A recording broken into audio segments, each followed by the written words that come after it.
Thomas Whisenhant. Born January 29, 1947 in Pritchard, Alabama. Died May 27, 2010 at the age of 63 in the Holman Correctional Facility located in Atmore, Alabama. Cause of death: execution by lethal injection. Span of crimes: May 6, 1963 to October 16, 1976. Number of victims: 6+. States of crimes: Alabama. Date apprehended: October 17, 1976. Criminal charges: military, assault with intent to commit murder, Alabama, capital murder.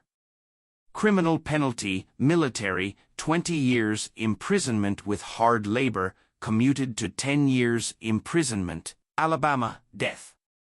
Criminal status: executed. Mist of Malevolence: the Thomas Whisenhant story. In the quiet, suffocating town of Pritchard, Alabama, shadows stretched long beneath the gnarled limbs of ancient oaks. The air was thick with the scent of decay and regret, a fitting perfume for a place haunted by its past. Warren Whisenhant was born on January 29, 1947, into a world already stained with darkness, a world that had no room for the innocence of childhood. From his earliest memories, Thomas felt like an unwelcome guest in his own life, shackled to a mother whose love twisted into something monstrous. Willie Whisenhant had become little more than a ghost in their home, often drunk and frail from years of self-destruction. He lingered in the background, a silent witness to the chaos that reigned. Emma's voice echoed through their cramped house like a sinister hymn as she raged against her husband's failures. Thomas learned early that anger could be a weapon, that violence was not merely an act but an inheritance, one he would come to embrace. Until he turned 7, Thomas shared a bed with Emma, a closeness that suffocated him even then. As they lay together in darkness each night, whispers filled the air, promises unkept mingling with threats unspoken.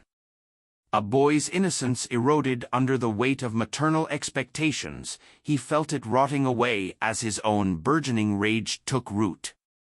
When Thomas finally stepped out into the world at 16, his youth marred by turmoil, it did not take long for his first taste of blood to arrive. It was May 1963 when he crossed paths with Lexi Haynes, an unsuspecting widow who chastised him about playing with fire while wielding stolen handguns. Her warning was a mere echo lost amid familial chaos. They found her body sprawled out behind their house. Even now, the memory prickles at him like thorns clawing at skin, but fate spared him from justice yet again, his family wrapping around him like thick vines, strangling truth until it could no longer breathe. Before Thomas donned military garb at Ent Air Force Base, a mask for his demons, but never quite enough to silence them. Tragedy struck again when Rose Covington fell victim to his wrath. Her screams echoed hauntingly within those sterile walls where dreams turned darkly absurd under fluorescent lights. The cycle of violence had only just begun.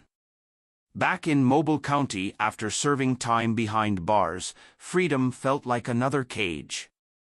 Thomas was compelled once more toward violence, as if guided by some unseen hand whispering secrets only he could hear.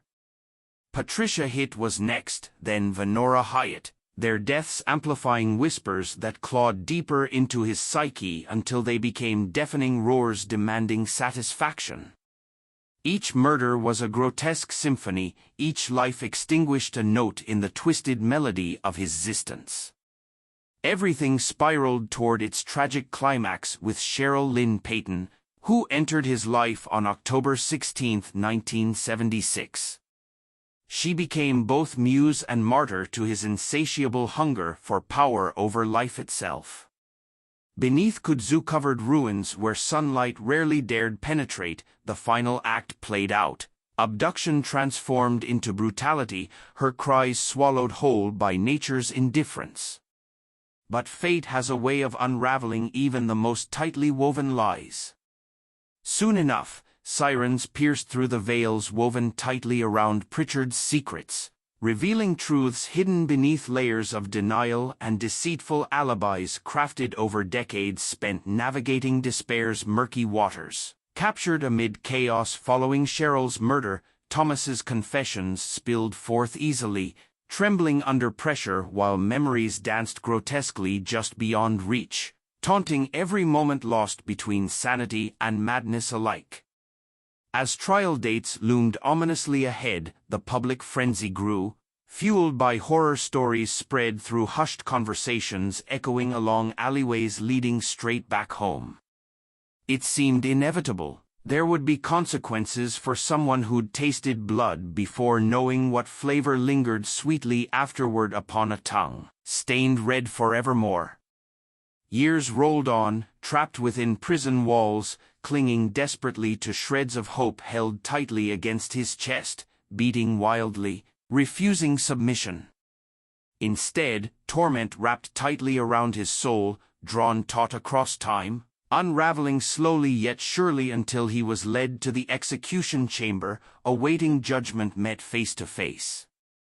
Lethal injection coursed through veins riddled already with damage beyond repair, rendering all thoughts futile, replaced instead solely with a relentless forward drive until the last meal was devoured without ceremony, vanishing quietly along the bittersweet endgame surrendered willingly unto oblivion.